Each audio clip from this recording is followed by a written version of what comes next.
This is the second half of talking about like our fourth day on this tour. By now we're in Denmark, we're out of Norway, and we are visiting actual beekeepers' apiaries, which everybody in the group really actually wanted to do because we're beekeepers. So we had a really great visit earlier in the day with a beekeeper who's like a commercial beekeeper.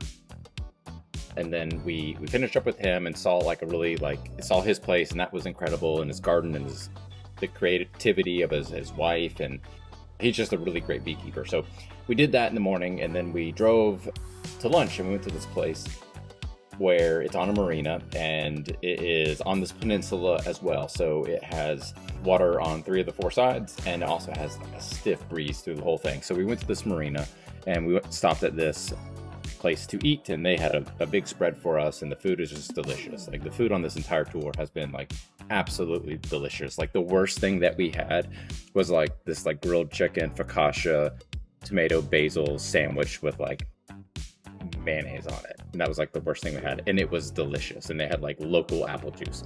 So like the food has been like fantastic this whole time. So we get to this place, it's right on the water, super windy, and this little town is actually where they invented the troll. Like, you know, the cartoon troll thing that I grew up in the 90s, and we had these little trolls, and you would stick them on pencils or whatever, and the hair would stand up. So they invented those in this like little tiny town in the middle of nowhere, Denmark. So like there's a museum nearby, and they have like little troll statues. So it's in that same area. So we were eating lunch, and it's great. And we finish up there, and then like some of us like played soccer in the grass, just kind of fooling around. They have like soccer nets or football nets. And so we played around there, and right on this marina is the statue of this girl. And the story is that these two communities kind of merged a little bit, and they didn't really like each other. And what ended up is like the younger adults started liking each other, obviously, because it's a small town and there's probably not a lot of them. This guy like knocked up his girlfriend, and then she got pregnant, and then the boyfriend was just like, you know what, I want to go live in the big city. So he goes and moves off to like Copenhagen, and then she's left behind in this tiny town with like her kid, and there's this giant metal statue of her like looking off into the distance over the water to like Copenhagen, like waiting for him to come back. So it's just kind of a funny story. Like Steffi and I were saying that if he were like lost at sea or went off to war, it would like make more sense. So it's just kind of funny that they built a huge statue of this girl looking and waiting for her boyfriend to come back. So I had a really great lunch, and then we went to Lars's house, and he has like a really lovely house and farm, and it's just kind of really nice. He has like an orchard with grapes, and he has these little bee houses all over the place for like solitary bees, and he knows all about those. A really nice apiary set like in some apple trees, like under the wood, under this little like area that's under the shade, and it was really nice. He uses a couple different hives, but the main ones he uses is like the styrofoam hive. It's like a lot of them are painted green, but he also uses flow hives, and he really likes flow hives, which, if you don't know, a flow hive is just a Langstroth hive with some specialty frames and some other things that make it kind of difficult to work with. Like, you can't take a regular Langstroth bottom board and put it on a flow hive. But a flow hive takes Langstroth frames, though. So he's got a couple different frames, and a little difficult for him. But he really likes flow frames, and I think he's had them for like 10 years now. And so what he does is he is really interested in the marketing of honey. So he has all kinds of honey. So we went into his little shop, and he showed us his honey extraction room.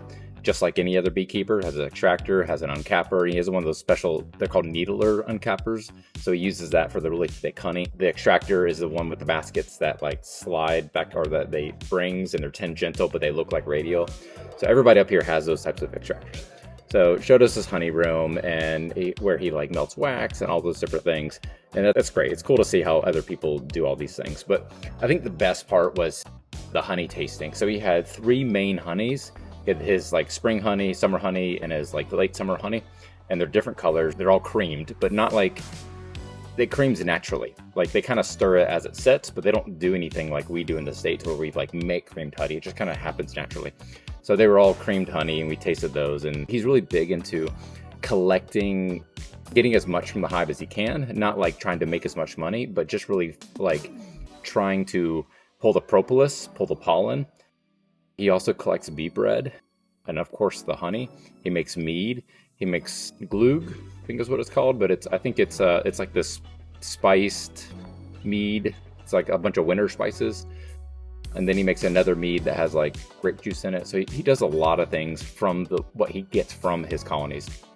So we got to taste all of those, including bee bread, which I've never had bee bread before, which, if you don't know, there's these little tiny pellets, and it's pollen that has been sucked into the cells by the bees, also with the enzymes that the bees naturally produce, and over time it like ferments. So we were like eating this like bee bread, and it tastes like pollen, but it tastes like fermenty, sour, and slightly sweet pollen.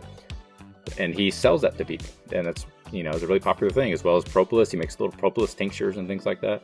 So he really likes doing the marketing side of beekeeping, and it's very presentable. It looks really great. He goes to farmers markets like a small scale beekeeper. He's not selling it in drums. He only wants to sell retail. That was a great experience going to his house. And then our entire group went into his house, and like his wife and his daughter made like a roulade, made this like all this apple trifle thing. And then we've had like mead at like everything. So they're pouring mead and letting us taste it. So it was just a really, really great experience, like visiting his apiary. Really loved it. It had really blue skies. It was a little windy, and then it stopped, and then we had like a big rainbow. A really enjoyable, nice visit with like all these other beekeepers, and just spending a nice day, good weather, looking at bees. This is what we really wanted to do. So finished up there, and then we drove to our hotel, which was right on the side of like a big park. So we go into the hotel, and there's a balcony. So I go on the balcony, and it's like 11 o'clock at night.